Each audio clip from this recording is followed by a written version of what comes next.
नमस्कार, news Hunt में आपका स्वागत है। जी हाँ, आज हम बात कर रहे हैं गाजीपुर में मुख्तार के भी गुरु की बात। जी हाँ, मुख्तार के गुरु ने जब गुरु दक्षिणा मांगी तो मुख्तार ने उन्हें कैसे तोहफे में एक लाश भेंट कर दी। जी हाँ, आपको बता दें, मुख्तार के गुरु साधु और मकरू की जीवन की कहानी। आइए आपको बताते हैं कि मुख्तार का गुरु कौन था।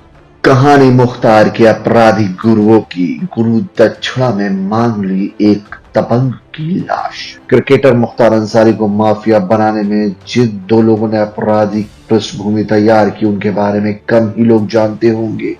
ये ऐसे लोग थे जो किसी की भी हत्या करने में जरा भी नहीं हिचकते थे।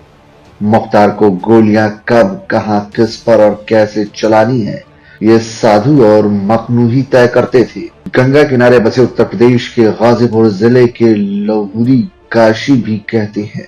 वाराणसी से करीब 70 किलोमीटर दूर गाजीपुर के युवाओं में सेना की भर्ती को लेकर गजब का दीवानापन है। यहाँ के गहमर गांव के लिए अलग से भर्ती निकलती है। बहरहाल गाजीपुर का हर युवा वतन परस्ती की कसम नहीं खाता। कुछ ऐसे भी हैं जिन्होंने यहीं रहकर गुनाहों की अलग दुनिया बसाई और तमाम हत्याकांड के जरिए अपराध की उस दुनिया को आबाद रखा। इसी गाजीपुर के एक माफिया का नाम है मुख्तार अंसारी। लेकिन आज हम आपको मुख्तार की कहानी नहीं बताएंगे, बल्कि उस शख्स की कहानी के राज खोलेंगे जिसने मुख्तार अंसारी को माफिया बनाया, सरेआम कत्ल करना सिखाया और गुनाहों की सीढ़ी पर कई पायदान चढ़ने में उसकी मदद की। गाजीपुर जिला तमाम माफियाओं की जन्मस्थली और उनके तमाम कांड का सबसे पुख्ता गवाह भी है। इस जिले का सैदपुर थाना तो दुर्दांत अपराधियों के इतिहास में भरा पड़ा है। सैदपुर कोतवाली क्षेत्र में मुंडेरिया गांव के ही रहने वाले थे साधु सिंह और मखनू सिंह इनके चचा थे। रामपत सिंह वो 80 के दशक में प्रधान चुने गए। साधु और मखनू को इस बात की खुशी कम की और गम ज्यादा, क्योंकि उनका पटीदार रसूखदार आदमी बन गया था। बहरहाल रामपत को इस बात की कोई खबर नहीं थी उनके भतीजे साधु और मखनू क्या साजिश कर रहे हैं। साधु और मखनू कौन थे? एक दिन 5 बीघे जमीन को लेकर साधु और मखनू ने रामपत सिंह के साथ गाली गलौज कर दी।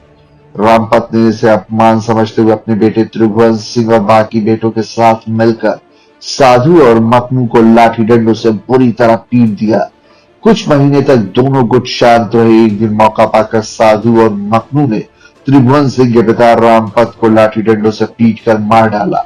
प्रधान रामपत की हत्या के बाद साधु और मखनू कुछ दिन फरार रहे। कुछ समय बाद दोनों गांव लौटे और रामपत के तीनों बेटों की हत्या कर दी।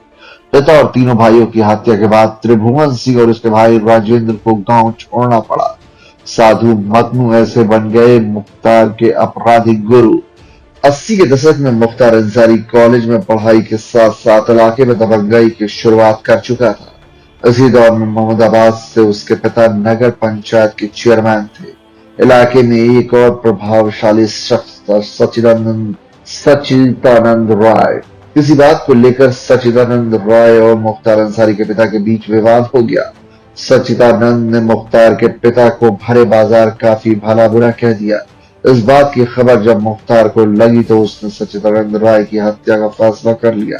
लेकिन मोहम्मदाबाद में राय बरादरी प्रभावशाली और जनसंख्या में ठीक ठाक थी, जिसकी वजह से मुख्तार इस सोच में पड़ गया कि इस मुश्किल काम को अंजाम कैसे दिया जाए। पिता के अपमान का बदला लेने की आग दिल में सुलगाए घूम रहे मुख्तार ने साधु और मखनू से मदद मांगी। तब तक साधु और मखनू अपने पटीदार रामपत सिंह और उनके 3 बेटों की हत्या करके गाजीपुर और आसपास के इलाकों में बतौर दबंग स्थापित हो चुके थे। दोनों ने मुख्तार की पीठ पर हाथ रख, लिहाजा सच्चिदानंद राय की हत्या हो गई। साधु और मखनू ने मुख्तार के पिता का बदला लेने में मदद, जिसके बाद मुख्तार उन्हें अपना आपराधिक गुरु मानने लगा। अब वक्त आ गया था कि गुरु दक्षिणा देने का। साधु और मखनू ने मुख्तार के सामने एक ऐसा प्रस्ताव रखा जिससे पूरे पूर्वांचल में सबसे खौफनाक आपराधिक इतिहास की नींव तैयार कर दी गई। साधु और मखनू ने मुख्तार के गुरु दक्षिणा में मांगी रणधीर सिंह की लाश। सैदपुर के पास मेदिनीपुर के क्षेत्रपाल सिंह और रणजीत सिंह भाई थे। दोनों भाई क्षेत्र में दबंग छवि के थे, लिहाजा साधु और मखनू को ये बात अखर रही थी। वो सैदपुर समेत गाजीपुर में सबसे बड़े दबंग के तौर पर स्थापित होना चाहते थे। छत्रपाल और रणजीत सिंह साधु और मखनू की आंखों में अटकने लगे। वर्चस्व की जंग में कुर्बानी का वक्त आ गया था। साधु और मखनू ने एक दिन मुख्तार को बुलाया और उससे कहा कि रणजीत सिंह की हत्या कर दो।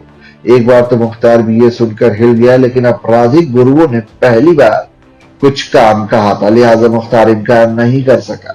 रणजीत सिंह की हत्या के लिए मुख्तार ने जो तरीका अपनाया वो आपने फिल्मों में ही देखा होगा। स्थानीय लोग बताते हैं कि मुख्तार अंसारी ने रणजीत सिंह के घर के ठीक सामने रहने वाले रामू मल्लाह से दोस्ती की। वही रामू मल्लाह जो बाद में मुख्तार का शार्प शूटर बन गया।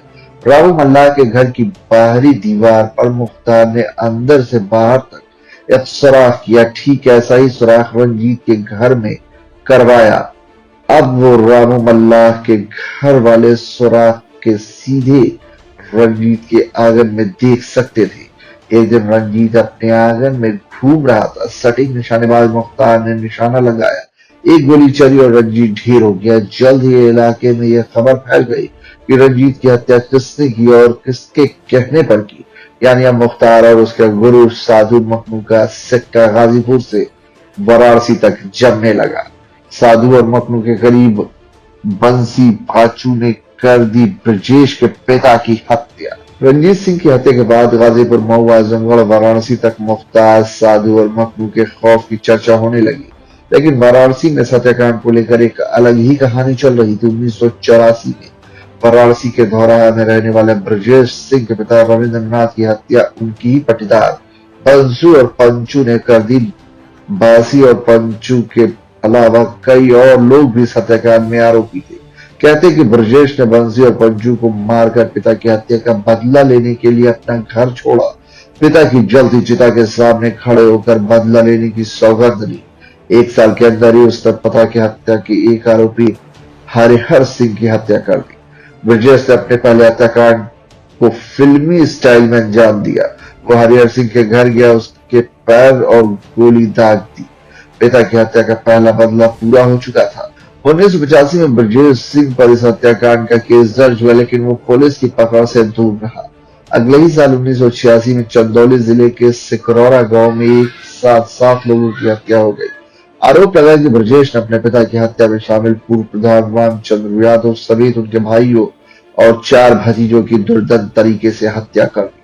पुलिस ने ब्रजेश को गिरफ्तार किया और जेल भेज दिया। जेल में उनकी मुलाकात हिस्ट्री शीटर त्रिभुवन सिंह से हुई। वही त्रिभुवन सिंह जिसके पिता को मुख्तार के गुरु साधु और मखनू ने मारा था।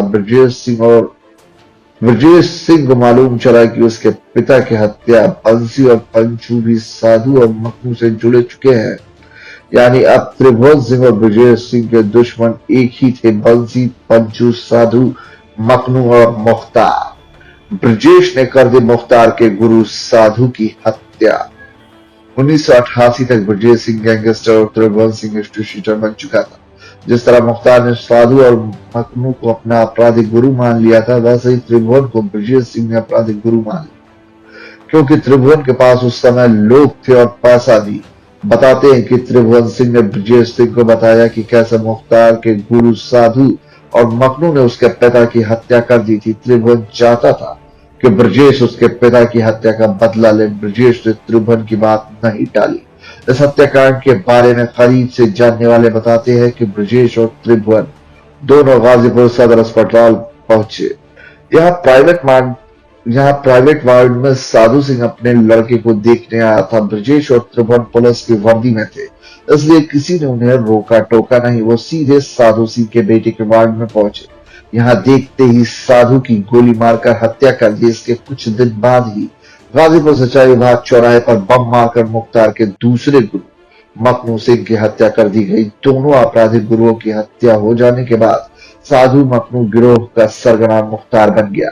बताते हैं कि मुख्तार ने पिता की तरह साधु और मखनू के परिवार के सारे दायित्व निभाए, लेकिन सबसे बड़ा सपना था कि अपने गुरुओं की हत्या का बदला लेना।